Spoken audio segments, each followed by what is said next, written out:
প্রিয় দর্শক, দেশ এবং প্রবাসে এই মুহূর্তে যে যেখান থেকে আমাদের চ্যানেলটি দেখছেন বা শুনছেন সবাইকে প্রীতি এবং শুভেচ্ছা ভালোবাসা জানিয়ে শুরু করছি আজকের প্রতিবেদন। তো দর্শক, দেখতে পাচ্ছেন যে সুন্দরী বোন বসে আছে। আজকে আমরা সেই বোনটির জীবনের গল্প শুনবো।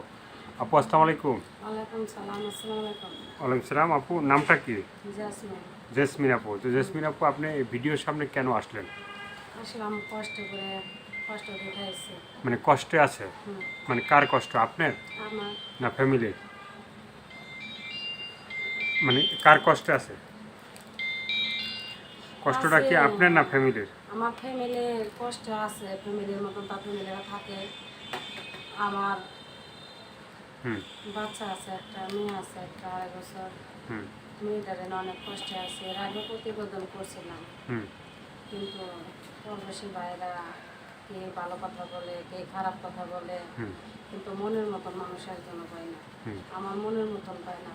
আমি চাই যে আমাকে সত্যি ভালোবাসবে, সে আমার একটা জিনিস করে দিব, বা একটা মেশিন কিনে দিল, বা একটা দোকানপাট করে দিল, যে জাসমিন কষ্ট করে, জাসমিনের সুখ দুপাশে আমি থাকবো। এরকম একটা মানুষ আমি মনের মতন পাই না। কি দোকান করতে চান আপনি? আছে, মুদির দোকান আছে, তারপরে ধরো মেশিনও চালাইতে পারি, সেলাই মেশিন চালাইতে পারি, কাপড় সেলাইতে পারি, সবই পারি, কিন্তু এরকম একটা মানুষ পাই না।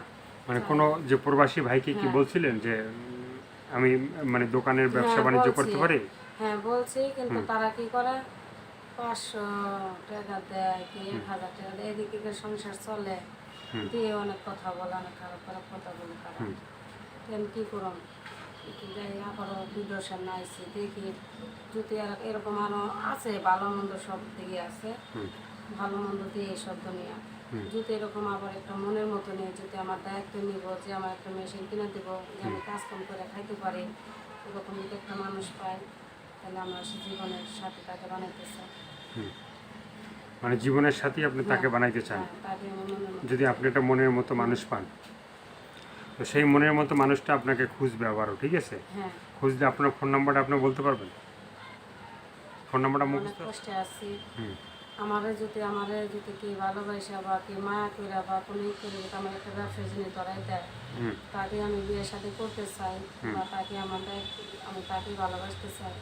1000 লোকের ফোন দিব না, 1000 লোকের সাথে কথা বলতে চাই না, আমি একটা লোকের সাথে কথা বলতে চাই, যে সে আমাকে ভালোবাসবে, সে আমাকে আমার পুরো দায়িত্ব নিয়ে দেবে। আমি হাজার হাজার মানুষের সাথে কথা বলতে চাই না, আমি চাই একজন মানুষের সাথেই কথা বলতে চাই। আপনার দেশের বাড়িটা কোথায়? আমার দেশের বাড়ি মানিকগঞ্জ। মানিকগঞ্জে থাকেন কই? আমি থাকি হেমায়তপুরে। তো এর আগে আপনার সংসার টংসার ছিল? হ্যাঁ, সংসার ছিল। আমার স্বামীটা চলে গেছে, আজকে 2.5 বছর হয় চলে গেছে। আমার বাচ্চা নিয়ে 2.5 বছর ধরে একাই আছে। একাই আছেন আপনি? হ্যাঁ। তো বাচ্চার খোঁজ খবর নেয় স্বামী? না, আমার বাচ্চা পেটে রেখে এসে চলে গেছে। হ্যাঁ। এখন কি এই বাচ্চাটাকে লালন পালন আপনি নিজে করতেছেন? আমি নিজেই করি। মা বাবা আছে, বাবাটা অসুস্থ, মাটা গরিব মানুষ, কাজকাম করতে পারে না, তাতে একলা ভাত দুটো খাইতে যায়, তা চুপা যায় শুনে, এর জন্য যাই না, নিজে কর্ম করেই খাই, বাসা বাড়িতে কাজ করি, করে খাই। তার জন্য আমি একটা প্রবাসী ভাই যদি ভালো আমার দায়িত্ব নিয়ে আমার একটা মেশিন কিনে দেয়, তাহলে আমি চাই যে আমি বাসায় বসে সেলাই মেশিন কাজ করবো, বাচ্চাটাকে নিয়ে আমি চলে গেলে খাবো। আমি এরকম একটা মনের মানুষ চাই। আর কিছু বলার আছে? বলছে আর কিছু বলার আছে? না, আর কিছু বলার নাই। আমি প্রবাসী ভাইদের, সে গরিব হোক আর যাই হোক, আমার মনের মতন করে আমি মানুষ চাই। তো দর্শক, এই আপুর কথাগুলো শুনলেন, ভালো লাগলে অবশ্যই তার পাশে থাকবেন। সাহায্য সহযোগিতা, প্রেম, ভালোবাসা, বিয়ে সাথে যে যেটা করবেন সেটা আপনাদের একান্তই ব্যক্তিগত ব্যাপার। ভালো থাকেন, সুস্থ থাকেন, 5 ওয়াক্ত নামাজ পড়েন, আর দেশটাকে বেশি বেশি করে ভালোবাসেন। সবাইকে আল্লাহ হাফেজ, সবাই ভীষণ ভালো থাকবেন। সবাই খালি ইমো সেট চায়, খালি করে ইমো নাম্বার দেয়, ইমো নাম্বার দাও। বা আমি গরিব মানুষ, আমি কোন ইমো নাম্বার পাবো? আমার চাই আমার যে আমাকে ভালোবাসবে, সে আমার একটা মোবাইল ইমো সেট কেনার জন্য করা টাকা দিলেই তো আমি একটা মোবাইল কিনতে পারি, কিন্তু তারা তা দেয় না। তারা বলে ইমো নাম্বার দাও, খালি ইমো নাম্বার দাও, কইলেও বিশ্বাস করে না। এই নাম্বারটা কি ইমো আছে?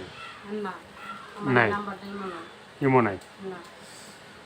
তো সবাইকে আল্লাহ হাফেজ।